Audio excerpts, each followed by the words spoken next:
మన ఇంటి కాడోలే పొద్దెక్కి లేవద్దు సీకటి మోకన కిలివు కాలే పక్కింటి అల్లతో పంచాయతీలొత్తమ్మ నోరున్న ఆడిదని ఊరంతా అంటారే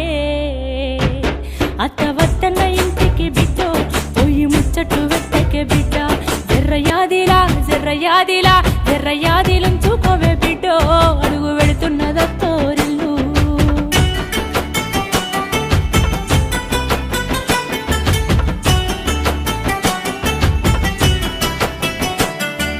మోగోడు అన్నాక మంచి సెట్టుంటది యాళ్లకు రమ్మని ఏనాడు అడుగొద్దు తాగొచ్చినా గాని ఊగొచ్చినా గాని కంచంలో ముద్దేసి కాముషుగుండు తాగి కుక్కోలే వర్లిన బిడ్డో నువ్వు కసిరించుకోబోకు బిడ్డ జర్రయాదిలుంచుకోవే బిడ్డో